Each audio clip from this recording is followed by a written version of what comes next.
हजरत सूफी हमीदुद्दीन नागौरी को आपने सुना होगा, पहले दिल्ली भेजा गया और कुतुबुद्दीन बख्तियार काकी को नागौर भेजा गया। मगर सूफी साहब अपनी जगह सूफी साहब, लेकिन नागौर वाले इतने खतरनाक थे, माफ कीजिएगा, कि हजरत हमीद कुतुबुद्दीन बख्तियार काकी जैसी जात, जानशीन गरीब नवाज जैसी जात, वो गरीब नवाज से कहने लगी हुजूर मामला नहीं बैठे अपना। तो इतने खतरनाक लोग थे। ये सूफी साहब की करामत है कि सबको झेल रखा है, सबको संभाल रखा है। हाँ जी, कुतुबुद्दीन बख्तियार काकी, ये अलग बात है, मैं आपको नहीं कह रहा, उस दौर के लोगों की बात सुना, अपने पे ले लो आप, उस दौर की बात कर रहा हूं।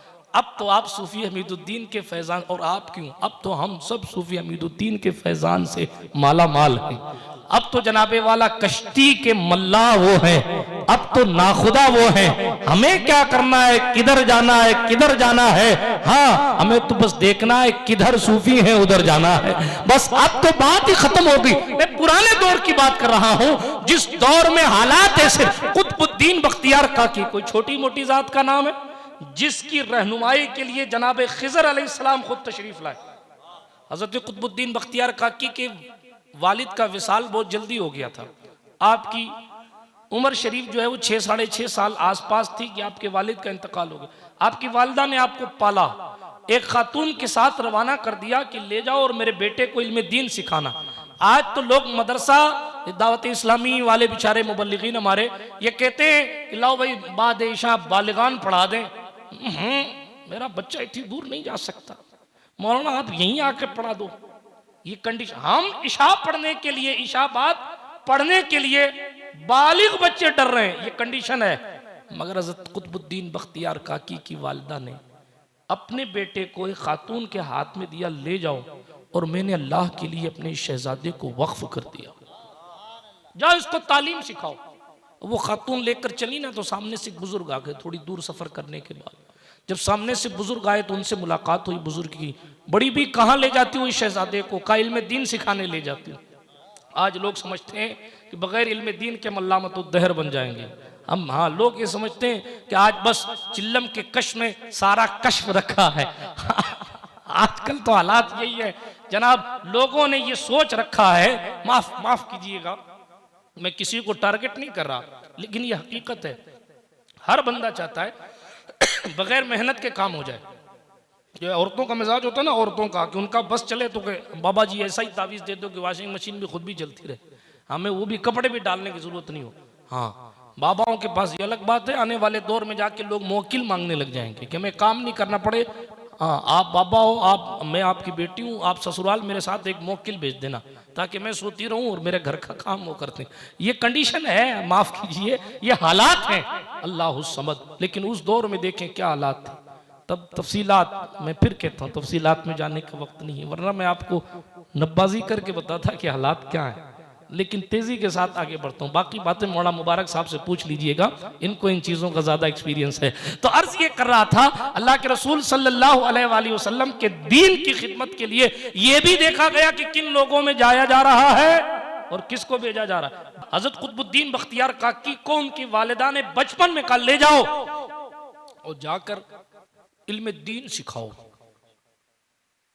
जो मां के पेट से वली बनकर पैदा, वो लोग भी मदरसे जाते हैं। गौसे पाक मां के पेट से वली बनकर तशरीफ लाए, मदरसे गए। गरीब नवाज की मां फरमाती है, हजरत बीबी माहे नूर कहती, मेरा बेटा मोइनुद्दीन हसन जब मेरे पेट में था तो रात के आखिरी हिस्से में पेट के अंदर से अल्लाह की सदाएं आती थी। फिर भी मदरसे जाते। ये अलग बात है कि पढ़ाने वालों का लेवल अपना अपना होता था, ये अलग बात है, लेकिन मदरसों का रुख सब करते। बल्कि पीराने पीर ने तो कसीदा गौसिया में चैप्टर ही क्लियर कर दिया, दरस्तुल इल्म हत्ता सिरतु कुतुबा, मैंने इल्म हासिल किया, इतना किया कि मैं कुतुब बन गया। बहरहाल हजरत कुतुब पाक की मां ने फरमाया, ले जाओ, और मैंने अपने शहजादे को वक्फ कर दिया। वो खातून लेके थोड़ी दूरी पर पहुंची तो एक बुजुर्ग मिले, कहां ले जा रही हो? कहने लगे, इल्म दीन सिखाने ले जा रही हूँ। उन बुजुर्ग ने कहा कि अगर तुम्हें मुझ पर भरोसा हो तो ये शहजादा मेरे हवाले कर दो, मैं इनकी तालीम का इंतजाम कर दूंगा। कहा ठीक है, आप चेहरे बुशरे से अच्छे लगते हैं, नेक सीरत लगते हैं, शरीफ आदमी मालूम होते हैं, शहजादा आपके हवाले करती हूँ। देखें आप, यूं ही कोई कुतुबुद्दीन नहीं बन जाता। बचपन में विसाल हो गया, माँ ने जो है वो दीन के लिए वक्फ कर दिया, जो खातून लेकर आई उन्होंने किसी और के हवाले कर दिया। अब वो उस बुजुर्ग के साथ वो लेकर एक मदरसे पहुंचे। एक बुजुर्ग गालिबन शेख जियाउद्दीन उनका नाम था, इस वक्त मेरे जहन में नहीं है। उनके पास पहुंचे और पहुंचने के बाद कहा कि अहकमुल हाकिमीन रब्बुल आलमीन का हुक्म है, इन्हें तालीम दो। उन्होंने खड़े होकर उस बुजुर्ग का इस्तकबाल किया, उनके जुमले सुने और उसके बाद बुजुर्ग ने इजाजत चाहिए। जैसे वो पलटे ना तो उनके उस्ताद हजरत कुतुबुद्दीन बख्तियार काकी ने के उस्ताद ने कहा, शहजादे तुम बड़े बख्त वाले हो। यहीं से वो बख्तियार हुए हैं। तुम बड़े बख्त वाले हो, अच्छे नसीबे वाले हो, इसलिए कि खुद खिज़र अलैहिस्सलाम अल्लाह का फरमान मुझे सुनाने आए हैं कि ये कुतुबुद्दीन है, तुम्हें अहकमुल हाकिमीन का हुक्म है कि इसको तालीम। यानी वो लाने वाले बुजुर्ग खिज़र थे और फिर उनकी तालीम की कंडीशन ये थी, यूं ही कोई गरीब नवाज का जानशीन हुआ, 4 दिन में कुरान मुकद्दस पूरा हिफ्ज कर लिया। 4 दिन हुजूर कुतुबुद्दीन बख्तियार काकी ने सिर्फ 4 दिन में कुरान हिफ्ज कर लिया। मैं क्या बताऊं कुतुबुद्दीन बख्तियार काकी, क्या ये बात याद आ गई तुम्हें? मैंने सुना दी। कुतुबुद्दीन तो फिर कुतुबुद्दीन, गरीब नवाज का खुद का शहजादा मौजूद था और जनाबी एक फाइक शहजादा मौजूद था, खुद गरीब नवाज के खलीफा हज़रत ख्वाजा फ़खरुद्दीन, लेकिन उसके बावजूद भी जानशीनी ख्वाजा फ़खरुद्दीन को नहीं दी, जानशीनी कुतुबुद्दीन बख्तियार काकी को दी। आप अंदाजा लगा सकते हैं कुतुबुद्दीन बख्तियार काकी किस मनसब पर तशरीफ रखने वाली जात का नाम है। ऐसी अजीम जात यहां आई, लेकिन वापस जाना पड़ा। देखें आप, इख्तियार रास्ते से जा रहे थे, आज देखें मुझे क्या बात है, मैं सोच के कुछ और आया तब बोल कुछ और रहा हूं। सुनिए, रास्ते से जा रहे हैं, एक दौर में अकाल पड़ा, कहत। जब कहत पड़ा ना तो बादशाह के कारिंदों ने एक नानबाई रोटी पकाने वाले से ताल्लुक जो है वो जोड़कर ये कहा कि हमारी ये रोटियां पका दो। उस वक्त लोगों के घरों में गेहूं नहीं था, जौ नहीं थी, ये कंडीशन थी, लोग भूखे इंतकाल कर रहे थे। उनके पास जो है वो कुछ रोटियां, थोड़ा सा आटा था, कहा इसकी रोटी पका दो। नानबाई ने तंदूर में रोटियां डाली, उसके बाद भूल गया, वो कहीं और चला गया। और एक तो वैसे ही आटा नहीं, अकाल पड़ा हुआ है, कहत साली है। जब वापस तंदूर के पास आया तो देखा सारी रोटियां जल चुकी हैं। इन्ना लिल्लाहि व इन्ना इलैहि राजिऊन। सारी रोटियां जल गई। अब जब सारी रोटियां जल गई तो फौजियों ने पकड़ लिया और कहा एक तो वैसे ही भूखे मर रहे हैं, मुश्किल से 1 किलो 4 किलो ये जौ लेके आए थे और तुमको रोटी बनाने के लिए तुम ये भी जला डाली, तुम्हें तो फांसी दिलवाऊंगा बादशाह के पास ले जा। उनको दोनों तरफ से पकड़ के बेचारे नानबाई को खींचते हुए ले, वो कहे मुझे मत ले जाओ, मैं कुछ इंतजाम करूं। तू कहां से इंतजाम करेगा, हमारे पास इंतजाम नहीं हो रहा, तुम क्या इंतजाम करो। उसको खींच के ले जा रहे थे, लेकिन उसका मुकद्दर अच्छा था कि हुजूर कुतुबुद्दीन बख्तियार काकी सामने से तशरीफ ला रहे थे। कुतुब पाक ने देखा ये मजलूमों को देखकर दिल तड़पना ये भी ईमान का एक हिस्सा है, ये भी ईमान की अलामत है। दिल तड़प गया। न इनका नानबाई से कोई रिश्ता था, न नानबाई उनसे कोई रिश्ता रखता था, मगर एक रिश्ता था कि मुस्तफा का ये भी गुलाम था, मुस्तफा के वो भी गुलाम थे। का इसको कहां पकड़ के ले जा रहे हो? सारा किस्सा सुनाया गया, बाबा ऐसी ऐसी बात हुई इसलिए पकड़ के ले जा रहे हो। हजरत कुतुबुद्दीन बख्तियार काकी कहने लगे मेरी गुजारिश है इसको छोड़ दो। कहा नहीं मैं नहीं छोड़ूंगा, मैं तो जाके इसको सजा दूंगा इसलिए कि इसने मेरी रोटियां सारी जला दी। कहा मेरी गुजारिश है छोड़ दो इसको। कहा नहीं हम नहीं छोड़ेंगे। कहा लेकिन क्या चाहते हो? कहा रोटियां चाहते हो। और क्या चाहते हैं? हजरत कुतुबुद्दीन बख्तियार काकी ने कहा तुम्हें तुम्हारी रोटियां चाहिए, चलो मैं तुम्हें तुम्हारी रोटियां देता हूं। कहा रे बाबा तुम कहां से रोटियां दोगे, वो तो जलकर खाकिस्तर हो गई। कहा तुम मुझे तंदूर बता दो और तंदूर से रोटियां निकालना गरीब नवाज के जानशीन का काम है। हजरत कुतुबुद्दीन बख्तियार काकी वहां पहुंचे और पहुंचने के बाद तंदूर के करीब बिस्मिल्लाह पढ़ के हाथ डाला। खुदा की शान देखिए, अंदर तो रोटियां जल चुकी थी मगर कुतुब साहब पता नहीं कहां से निकाल रहे थे और कहते लो पकड़ तुम्हारी एक रोटी, लो दूसरी रोटी, लो तीसरी रोटी। लोगों ने कहा आप कौन है? कहा मैं कुतुबुद्दीन बख्तियार काकी हूं, इख्तियार नहीं दिखाना चाहता मगर मेरे पास पावर है तो किसी की जान क्यों जाने दो।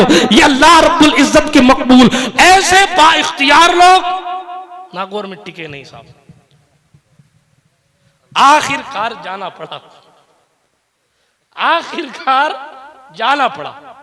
लेकिन गरीब नवाज, इस दस्तरखान को सजाने वाली जात गरीब नवाज। हजरत कुतुब पाक पलटे तो कहा गया, देखो ऐसा तुम नरम दिल हो, तुमसे काम नहीं बनेगा। ये रेगिस्तान के लोग हैं, पहाड़ी इलाके के, अब जलाली भेजना पड़ेगा। तब कहा जाओ, इस जलाली जमीन के लिए हमीदुद्दीन सुवाली को भेजा गया।